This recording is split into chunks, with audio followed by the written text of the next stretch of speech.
क्यों हंस क्यों रहे हैं आप? मतलब मैं कोई सीरियसली बात, तथ्य यही है ना, तथ्य यही है कि कांशीराम साहब स्कॉलरशिप के चक्कर में नहीं पड़े, नौकरी के चक्कर में नहीं पड़े, किसी के चक्कर में नहीं पड़े, जमीन के चक्कर में नहीं। नौकरी जमीन देना है, ये करना है, वो करना है, कुछ नहीं, शासक बनना है। बाकी लोगों की एक ही अच्छी बात है, एक ही पॉजिटिव चीज है, बाकी सब नेगेटिव है।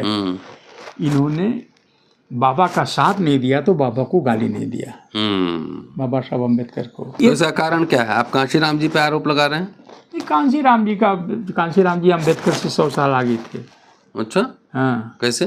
दलित जो अपने को अम्बेडकरवादी कहते हैं, वह बाबा साहब अम्बेडकर के खिलाफ विद्रोह कर चुके हैं।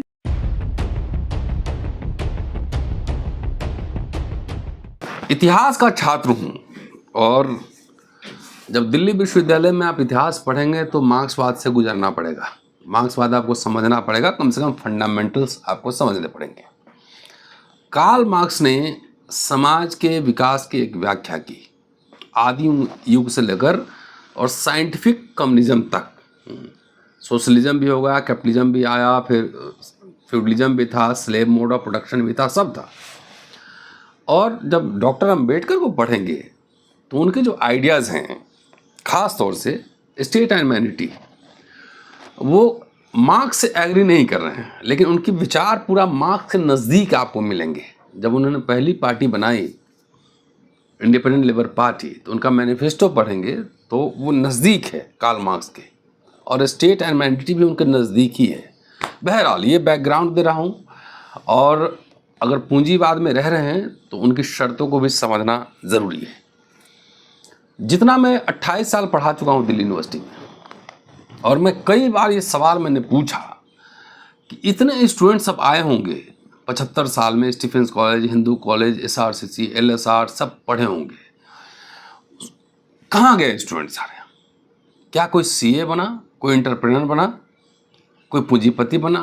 अगर कोई बना है, ये वीडियो सुन रहा है, तो अपना नंबर, नाम जरूर लिखेंगे कि आखिर सारे लोग सिर्फ ब्यूरोक्रेसी को लेकर, सरकारी नौकरी को लेकर उसी के पीछे भागते रहते हैं।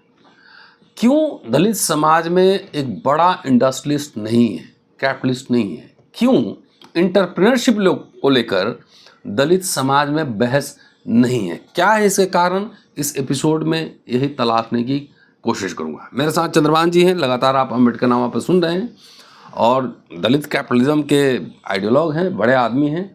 इनसे समझते हैं कि आखिर दलित समाज का जो पढ़ा लिखा वर्ग है, उसके अंदर क्या विमर्श चल रहा है। क्या अपने बच्चों को वो ideologue, intellectual, historian, political scientist, CA, industrialist कोई बनाने के बारे में सोचता है कि सिर्फ सरकारी नौकरी के बारे में सोच रहा है?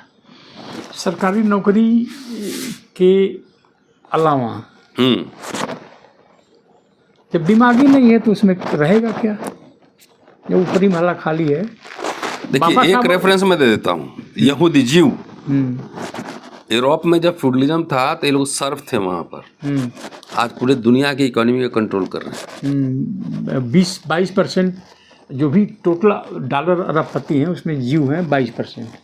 चलिए, तो बाबा साहब अम्बेडकर का जो पहला अपीयरेंस पब्लिक लाइफ में था साउथ बारो कमेटी के सामने, उसमें दलितों के बिजनेस के सवाल का एक एग्जाम्पल देते हैं, और वो कहते हैं कि एक दलित महिला बॉम्बे की सड़कों पर तरबूजा बेच रही थी। कहानी सुना रहे हो। और एक कॉलोनी का आदमी किसी ने पहचान लिया तो जाके पुलिस में रिपोर्ट दर्ज कर दिया कि दलित कैसे तरबूजा बेच रही है। हाँ, फिर जो 1942 में उन्होंने लिन लिथ गो, जो वाइस, आप सीधा स्ट्रेट बोलिए, लॉर्ड लिथ गो। हाँ, ये जो वाइस राय थे भारत के, जिन्होंने बाबा साहब को इंडक्ट किया था कैबिनेट में। हाँ, वो पहली घटना है जहाँ पर दलित को किसी पब्लिक लाइफ में इतना बड़ा कैबिनेट मिनिस्टर। तो उसमें भी उन्होंने चिंता जाहिर की है, वाइसराय को लिखते हुए कह रहे हैं कि एक ही ठेकेदार है। हाँ, CPWD में इतने ठेकेदार हैं, इसमें शेड्यूल कास्ट का केवल एक ही ठेकेदार है। और पैसा बनाने में आजकल इस सब चीज़ों का बड़ा महत्व है, तो शेड्यूल कास्ट के और भी ठेकेदार होने चाहिए। लेकिन जो दलित अपने को बाबा साहब के का फॉलोअर कहते हैं, उस समय जब दलित के पास चवन्नी नहीं होती थी, बाबा साहब दलित को बिजनेस की करने की बात कर रहे हैं, तो उनका फॉलोअर क्यों नहीं कर रहा है बिजनेस की बात। और मैंने कई बार कहा है, नहीं, मैं तो ये कह रहा हूँ चंद्रभान जी कि चमारों का एक पुश्तैनी पेशा था चमड़े का, और मैं जानता हूँ मेरे घर नाते रिश्तेदार में बहुत सारे लोग चमड़े के व्यवसाय में थे, और बाबू बनने के चक्कर में वो भी खत्म हो गया। चलिए अच्छा हुआ उस व्यवसाय से बाहर आ गए। क्यों? तो अभी तो मोची नाम से तो बड़ा ब्रांड चल रहा है, 4,000 का सैंडल मिल वो रहा है। सब फिनिश्ड गुड्स वाले हैं, उसमें आना चाहिए हम लोगों को। वही कह रहा हूँ मैं। तो जो मैंने कई बार, आप लगता है कि मैंने गुस्से में कहा होगा, 14 अप्रैल को जो भीड़ देखती है ना, 14 अप्रैल को चारों तरफ दुनिया भर में, शहरों में, बाजारों में, गाँव में, जो बाबा साहब की जयंती, ये बाबा साहब के विरुद्ध विद्रोह है, विद्रोह है। आप बड़ा आरोप लगा रहे हैं। दलित जो अपने को अम्बेडकरवादी कहते हैं, वह बाबा साहब अम्बेडकर के खिलाफ विद्रोह कर चुके हैं। और आपको एक बात मैंने पढ़ा नहीं है कहीं, लेकिन सुना है, बहुत सारे लोगों ने सुना है कि बाबा साहब ने ये कहा था, अगर मेरे कारवां को तुम आगे नहीं ले आ सकते हो, पीछे मत ले जाना, तो पीछे मत ले जाना, यही छोड़ देना। तो आप ये बताइए कि इतने बड़ी संख्या में अगर अम्बेडकरवादी हुए, तो दलितों के अधिकार क्यों खत्म हो रहे हैं? क्योंकि दलित मिडिल क्लास की चेतना को किसी ने इस तरह से मैनेज किया है। कोई एक बड़ी फोर्स, मेरा शक तो आरएसएस पर है, कि यह उन सबके खिलाफ हैं जो इनको कभी न कभी इतिहास में मदद किए हैं। और ये जो है बिजनेस को कैरियर का ऑप्शन मानते ही नहीं है, जबकि मनुस्मृति में ये कहा गया है कि दलितों के पास धन नहीं होना चाहिए, dogs and donkeys will be the only wealth of untouchables. टूटे बर्तन में खाना खाना चाहिए, येलो एंड व्हाइट मेटल नहीं होना चाहिए, जो लाश से बचे कपड़े हैं वो पहनना चाहिए। हाँ, तो अगर मनुस्मृति में इतना लिखा है और लोग बोलते हैं मनुवादी वो है, मनु धर्म के खिलाफ हमें कुछ करना है, तो मनुस्मृति की खिलाफत करना है तो आपको धन संग्रह करना है ना। धन संग्रह कहाँ से आएगा? नौकरी से आएगा, बिजनेस से आएगा। तो जो भी आप देख रहे हैं, चारों तरफ दलित अम्बेडकरवादी घूम रहा है, इलाहाबाद से जौनपुर में, आजमगढ़ में, गाजीपुर में, बम्बई में, शहादरा में, दिल्ली में, इधर उधर, ये सारे लोग अम्बेडकर के खिलाफ झंडा लेकर चल रहे हैं। उनके विचारों के खिलाफ ये विद्रोह कर चुके हैं। एंटरप्रेन्योरशिप नहीं है। एंटरप्रेन्योरशिप की बात करिए हमसे, हमने चैनल बनाया है दलित नोट पावर। बताइए ना। इसमें 5,000 चंद्रभान जी का चैनल है, देखिएगा, सब्सक्राइब कीजिएगा। तो उसमें 1000 से ऊपर बड़ा मुश्किल से लोग देख पाते हैं। अच्छा, अब 5,000 मेरे में तो आपको सुन लेते हैं 50-60 हज़ार लोग। 5,000 अब मजबूरी आपको देखते हैं, तो हमसे किसी ने कहा दलित पावर आप नोट हटा दीजिए उसमें से, क्योंकि दलितों को बिजनेस से घृणा है। अब आप देखिए, कुछ उनकी भी तरफ से बात कर लेते हैं। दलित चेतना ऐसी क्यों?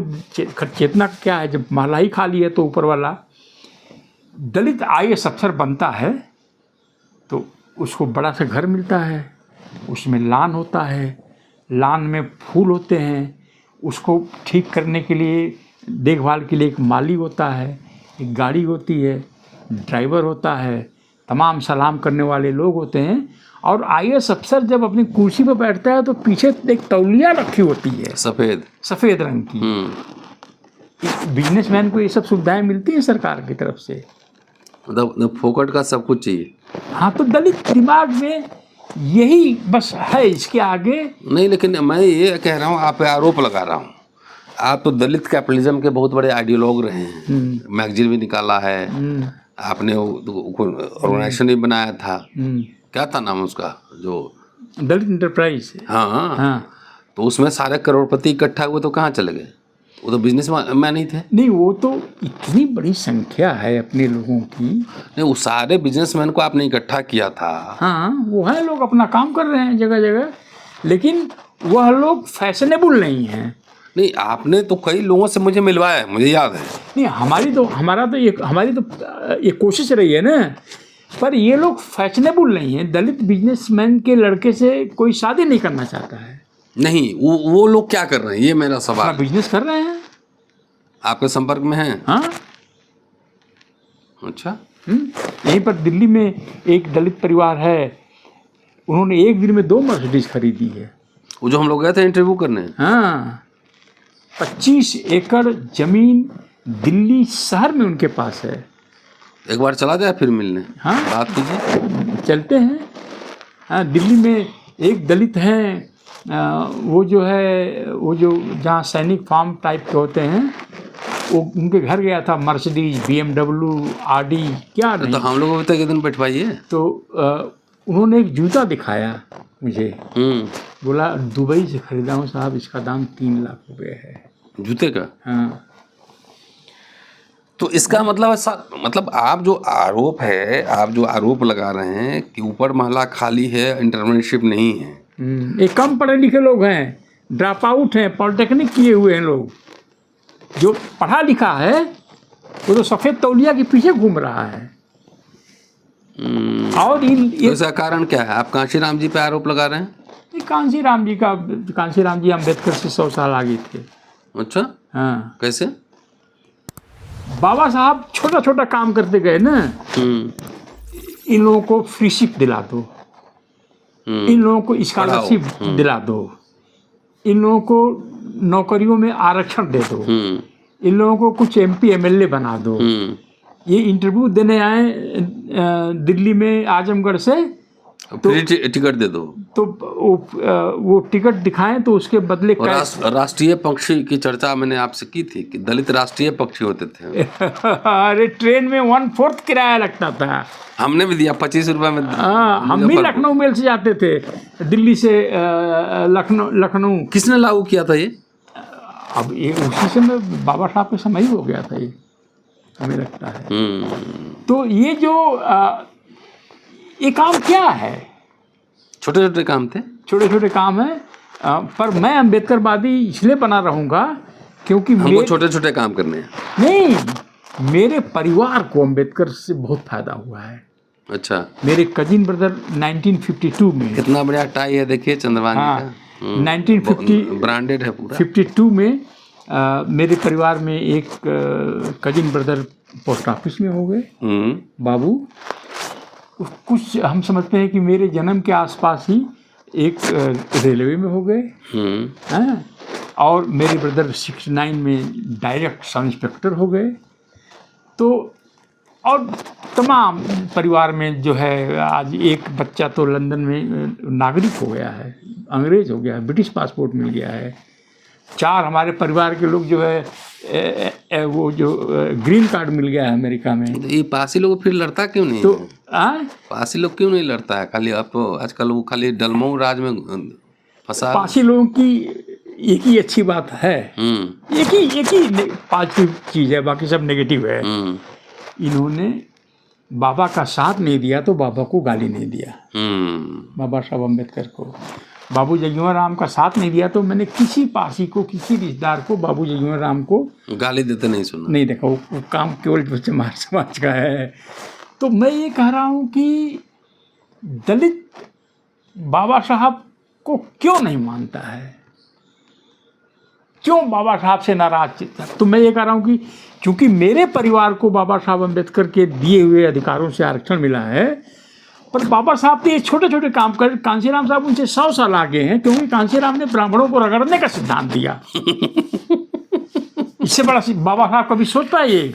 बाबा साहब देखिए अपने पहली रगड़ने के चक्कर में खुद ही रगड़ा गए दलित समाज। अब वो अलग बात है। आप देखिए जो पहली बहिष्कृति सभा बनाए थे बाबा साहब, बहिष्कृत हितकारिणी सभा, उसमें जो है 10 में से हम समझते हैं 8 अपर कास्ट के लोग हैं मेंबर्स। जब लंदन गए थे तो जितने रॉयल्स थे, वो मैंने आंकड़ा मैंने कई बार कहा है, कई बार ना, तो वो तो तमाम सारे नवाब से पैसे लिए थे, जितने तमाम जमींदार अपर कास्ट थे। के लोगों से मिलकर रहते थे बाबा साहब। 1347 पाउंड लिए हाँ, थे। तो ये छोटे छोटे काम करते गए। कांजीराम साहब उसके एक स्टेज आगे सोच रहे थे कि दलितों को हम हुक्मरान बना देंगे और अपर कास्ट को रगड़ेंगे। तो इसलिए कांशीराम की तुलना बाबा साहब से नहीं हो सकती है। क्यों हंस क्यों रहे हैं आप? मतलब मैं कोई सीरियसली बात, तथ्य यही है ना, तथ्य ये है कि कांशीराम साहब इस लड़की के चक्कर में नहीं पड़े, नौकरी के चक्कर में नहीं पड़े, इसी के चक्कर में नहीं पड़े, जमीन के चक्कर में नहीं। नौकरी जमीन देना है, ये करना है, वो करना है, कुछ नहीं। शासक बनना है और रगड़ना है इन लोगों को, जो ब्राह्मणों को, जो भी है, द्विज ब्राह्मण बनिया और कौन चोर छोड़। तो बाबा साहब से कांजीराम साहब आगे हुए कि नहीं हुए, ये बताइए ना। तो चलिए, जो बाकी जो दलित परिवार जो रेलवे में इंस्पेक्टर बने, पोस्ट ऑफिस में गए, रेलवे में गए, पोस्ट ऑफिस में गए, कृषि में बड़े बड़े वैज्ञानिक पैदा हुए दलितों में। मेरे जो एक रिलेटिव लगते हैं वो वीसी थे आपके बिहार में, जो पूसा यूनिवर्सिटी है, और जो यहाँ पर वो तो छोटा मोटा काम था, बीसीयूसी बना, फैजाबाद में यूनिवर्सिटी है। और इन्होंने जो है जॉन बोरलॉग के साथ जो है इंटर्नशिप की है। तो मेरे परिवार रिश्तेदार को तो अम्बेडकर से बहुत फायदा हुआ। अच्छा, जीवन नाम से भी बापू सिंह से तो बहुत ज़्यादा फायदा हुआ मेरे परिवार का। बाकी जो दलित नौकरी में गए, रॉयल जमींदार जागीरदार वगैरह रहे होंगे, इनका हमें नहीं पता। लेकिन चंद्रभान प्रसाद का परिवार, तो आप जगजीवन राम को शुक्रिया कर रहे हैं कि नहीं? बिल्कुल, उनका फोटो लगा हमारे घर में। हाँ, देखा मैंने। इंदिरा गांधी का फोटो लगा हमारे घर में। तो अरे इतना चीज तो दलितों को हमने बचपन में सुना था कि दलित को अगर कोई अपर कास्ट का आदमी अपने गिलास में पानी दे दिया पीने के लिए, तो दलित उतना खून देने के लिए तैयार रहता था। ये तो देखा है हमने। तो पर दलित कैसे, किस तरह से इनकी चेतना को किसने मैनेज किया कि जिसने भी इनका फायदा किया है वो इन्होंने उसको गाली दिया है, मनुवादी कहा है। और मनुवाद का विरोध करना है तो आप धन बनाओ और शिक्षा ग्रहण करो। तो धन नहीं बनाना है, धन हुक्मरान बनना है, सीधे हुक्मरान, घूस का पैसा कमाना है। अब वो दलित कहाँ घूस लेते होंगे? नहीं लेते हैं। वो सब लेता है तो कोई बात नहीं है, पकड़ा भी जाता है, पकड़ा जाता है। वो कौन कहीं झारखंड या बिहार में पकड़ा गया, तो वो तो चलिए दलित समाज में थोड़ी गलती करेगा तो ज़्यादा सजा हो जाएगी, ये तो सामाजिक परंपरा है। पर दलित समाज अम्बेडकर के खिलाफ क्यों हुआ, सवाल यही है। और जो सवाल उठा रहे हैं, बिना पढ़े हुए अम्बेडकरवाद नहीं चल सकता है। मार्क्स को समझने के लिए मार्क्सवाद पढ़ना पड़ता है, अम्बेडकर साहब को समझने के लिए अम्बेडकर पढ़ना पड़ेगा। और मैंने 7 पॉइंट आपको पिछले एपिसोड में बताए थे कहाँ कहाँ डेविएशन हुआ है। चंद्रभान जी नाराज़ हैं, लेकिन एक रिसर्च बुक निकलना है। चंद्रभान जी को आप लोग थोड़ा सा मदद कीजिए, मैं को ऑथर रहूँगा। और रिसर्च करने के लिए बहुत दिमाग लगता है, बहुत पैसे लगते हैं। अरे आज मैं गया था कोट खरीदने, कोट ये बहुत पुरानी हो गई है। अच्छा, तो जोडिया का कोट, उसका दाम 65,000 रुपीज़ हो गया है। चंद्रभान जी को कोट खरीदिए। शुक्रिया, देखते रहिए अम्बेडकर नाम।